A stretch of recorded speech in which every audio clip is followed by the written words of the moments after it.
Om Namo Narayana and welcome back. We are in the middle of chapter 23, Devahuti's Lamentation. We are starting with verse 34.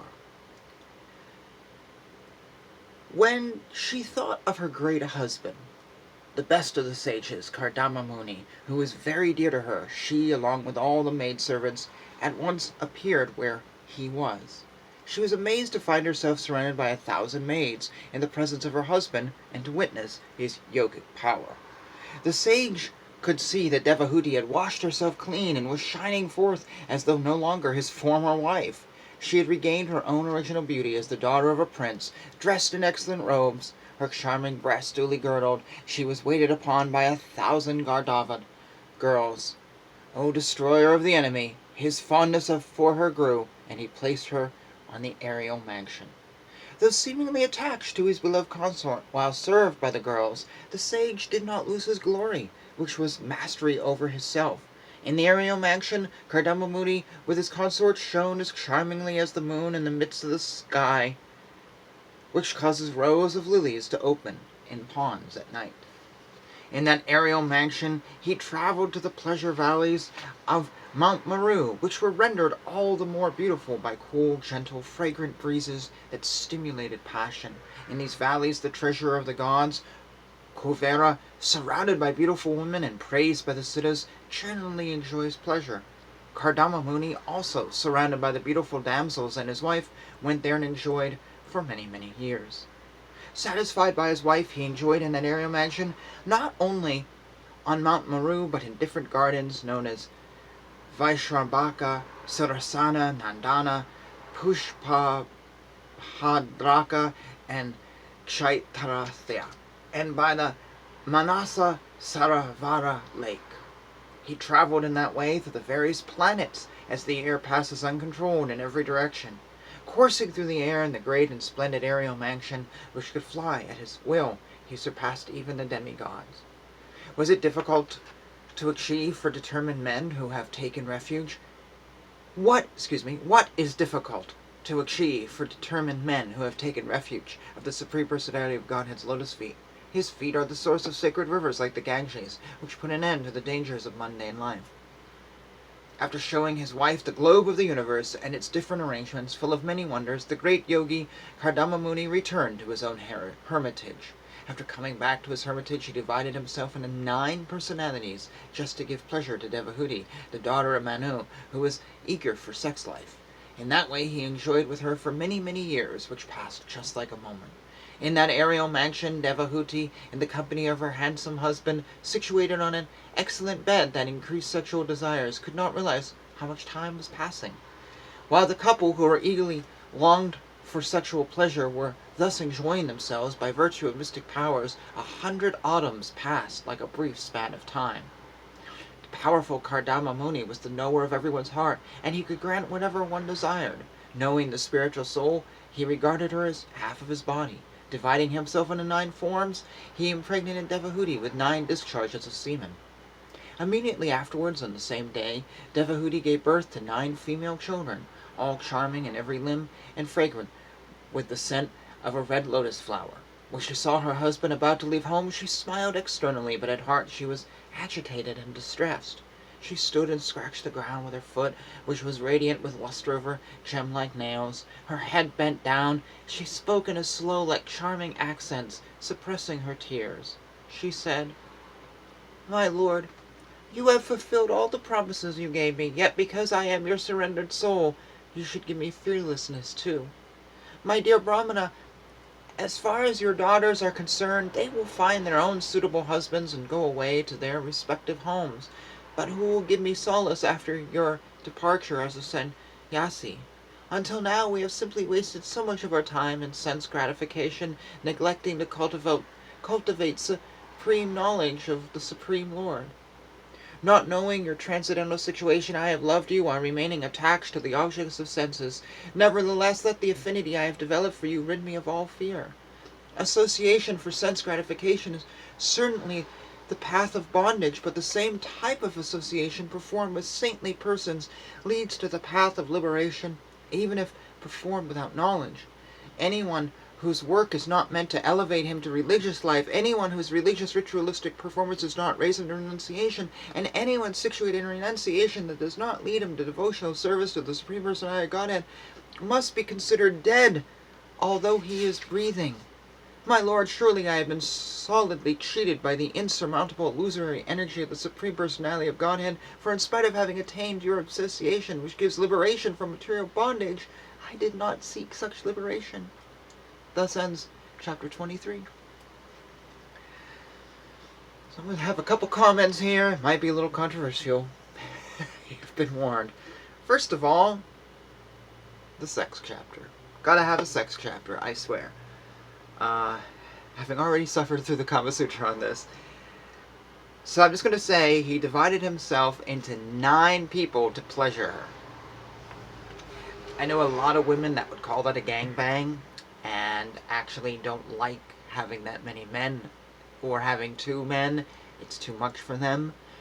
They've even said, it's just too much. They just want one-on-one, or maybe another woman, but it becomes too much. So I'm reading this 9 men and 1 woman. I'm sorry, from my modern standards, that's just not fun. But also, it's not fun because he says in the line, I can't find it here exactly, but he says, oh, here it is, regarded her as half of his body. Well, if you've divided yourself into 9, and she's half, but you're 9, she's no longer half your body. If you're now 9 full pieces, she needs to be 9 pieces in order to be half. So theoretically, that line no longer makes sense. She's no longer half, unless each of the 9 is just a partial thing, in which she's not making love to the full thing, but it's a partial. Little catch there. Also, that's 9 times he gets to orgasm. Does she get to orgasm 9 times? Or he gets pleasured 9 times. I mean, that's such gratification. If she gets it once, it just doesn't work out for me. Also, let's see. I asked in the previous video, why would a sage who had lived in poverty suddenly create this wealth?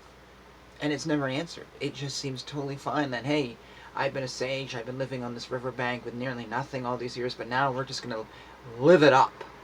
It just doesn't make sense. It doesn't make sense.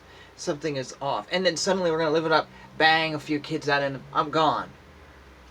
Really? That's disconcerting.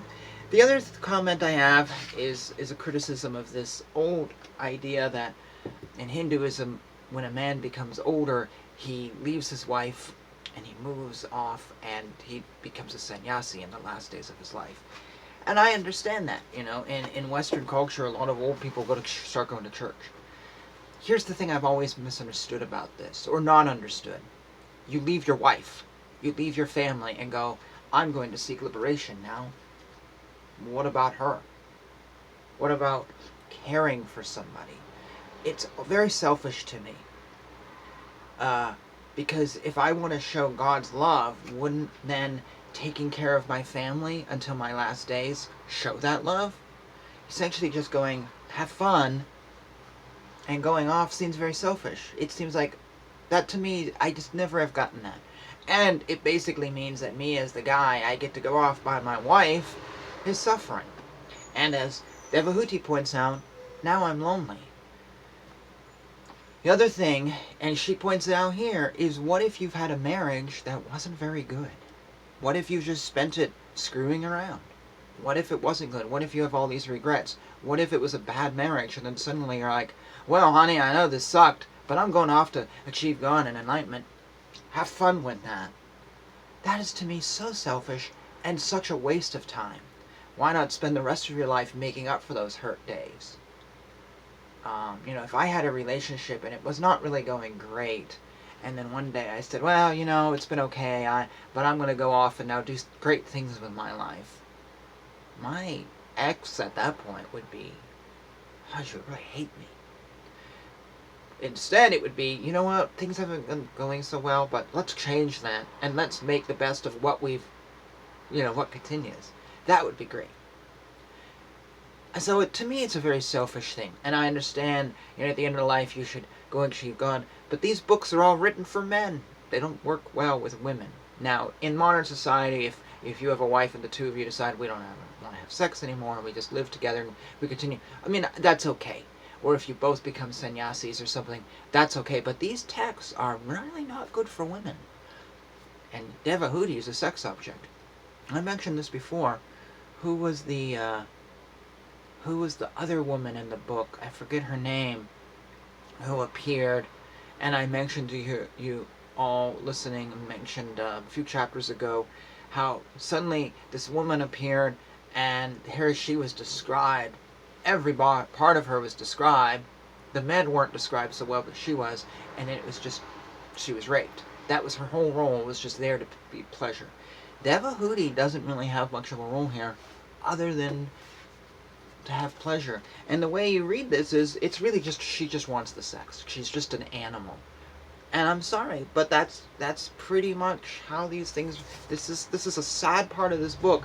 Women are animals who need sex and have to be pleasured with material things, whether it's whatever, and then, yeah, you just deal with it and move on.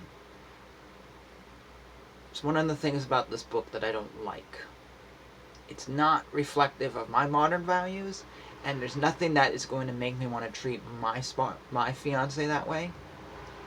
I could never do that to her. I just can't do that. To me, I would rather sacrifice myself in love to her than to sacrifice this achieving something else. I can't do it. Anyways, I'm rambling, but I also said this is going to be controversial. So you can feel free to argue or disagree or explain or comment and say, hey, yeah, we've got this too. We understand this too. And then the problem is, once I say, well, this book rubs me wrong for my modern sense of gender and gender roles and all this other crap, then we run into this brick wall of, well, what is truth? And is truth timeless? And what is this telling us? And then can we take the story out of the book, or take a lesson from the story, but not take, can we do things differently and still get the lesson? It's a bigger conversation, and this video would go way long, and we may never have an answer. But feel free to chime in. Anyways, I just ramble to start the conversation. Would love it if you picked it up. That being said, Hare Krishna, Hare Krishna, Krishna Krishna, Hare Hare, Hare Rama, Rama Rama, Hare Hare.